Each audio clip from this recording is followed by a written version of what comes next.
আজি মুখ্যমন্ত্ৰী হিমন্ত বিশ্ব শৰ্মাই জুবিন গাৰ্গৰ সন্দৰ্ভত যিখিনি বক্তব্য ৰাখিছে বিগত সময়ছোৱাত তেখেতে আৰু কিছু কথা কৈছিল শেহতীয়াকৈ দুটা কথা তেখেতে আমি ভাবো অকণমান কৰবাত ভুলকৈ কৈছে যেন লাগে আজিও কৈছে তেখেত বোলে কেইবাবাৰো গৈছে কিন্তু তেওঁ কেতিয়াও কেমেৰা লৈ যোৱা নাই বা ফটো তোলা নাই মুখ্যমন্ত্ৰী কোনো হনুমান নহয় আধুনিক হনুমান তেওঁ ইয়াৰ পৰা এটা ডাঙৰ জাপ মাৰি তাত অকলে পৰিবগৈ মুখ্যমন্ত্ৰী কোনো মৌগুটি বা মাখি নহয় যে তেওঁ মনে মনে গৈ তাত উপস্থিত হ'ব মুখ্যমন্ত্ৰী এজন যাবলৈ হলে সকলোৱে গম পায় ঠিক আছে তেখেতে ফটো তোলা নাছিল কেমেৰা লৈ যোৱা নাছিল কি জুবিন ক্ষেত্ৰত 24 ঘণ্টাই থকা কোনো মানুহে মুখ্যমন্ত্ৰী গৰাকীক তাত দেখা নাছিল কোনেও এখন ফটো তোলা নাছিল দূৰৰ পৰা কোনেও এটা বাক্য লিখা নাছিল যে মুখ্যমন্ত্ৰী জুবিন ক্ষেত্ৰত উপস্থিত বুলি দুই নম্বৰ কথা তেখেতে কৈছে তেখেতে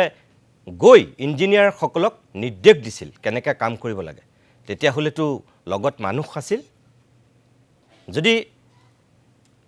ৰাতি দুপৰ নিশাও গৈছে তেতিয়াওতো তেখেতৰ লগত মানুহ আছিল জুবিন ক্ষেত্ৰৰ এজন মানুহো মুখ্যমন্ত্ৰীক কি দেখা নাছিল নেকি কেতিয়া গৈছিল মুখ্যমন্ত্ৰী জুবিন ক্ষেত্ৰলৈ এদিনো যোৱা নাই জুবিন ক্ষেত্ৰত জুবিনক শেষ কৃত্য সম্পন্ন কৰাৰ পাছত মুখ্যমন্ত্ৰী মহোদয় আপুনি কেতিয়াও যোৱা নাই আজি আপুনি আকৌ মিছা কৈছে সেদিনাখনো আপুনি মিছা কথা কৈছে জুবিন গাৰ্গে বোলে আপোনাক ফোন কৰি কৈছিল গছ কটাৰ বিৰোধিতা আৰু নকৰো বুলি আপুনি সেই বাতৰি টেলিভিছনত হৈছিল সামাজিক মাধ্যমত হৈছিল বুলি কৈছে আমাৰ লাইব্ৰেৰীত আমি চাইছিলোঁ এটা নিউজো তেনেকুৱা বিচাৰি নাপালোঁ আৰু অসমৰ কোনো টেলিভিছনত তেনেকুৱা নিউজ হোৱা নাই জুবিনে আপোনাক সেই কথা কোৱা নাছিল তেখেতৰ মৃত্যুৰ পিছত আপুনি তেখেতক আকৌ টানি আনিছে অৰ্থাৎ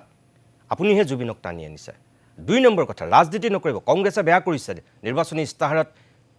জুবিনক টানি আনিব নালাগিছিল কংগ্ৰেছে বেয়া কৰিছে পলিটিক্স নকৰিবা বন্ধু বুলি কোৱা মানুহজনক প্ৰথম ৰাজনীতিলৈ কোনে টানি আনিছিল ৰাজপথলৈ কোনে টানি আনিছিল আপোনালোকে ময়ো জুবিন আমিও জুবিন বুলি কৈ ৰাজপথত কোন নামিছিল আপোনাৰ দলৰ নেতা মন্ত্ৰী বিধায়ক সকলো তাৰ আগলৈকে কোনো অসমৰ জনসাধাৰণে ময়ো জুবিন আমিও জুবিন বুলি কৈ ৰাজপথ উত্তাল কৰা নাছিল অৰ্থাৎ ৰাজনীতি কৰিছিল প্ৰথম আপুনি আপোনাৰ দলে বাকি বিচাৰ অসমৰ মানুহে কৰিব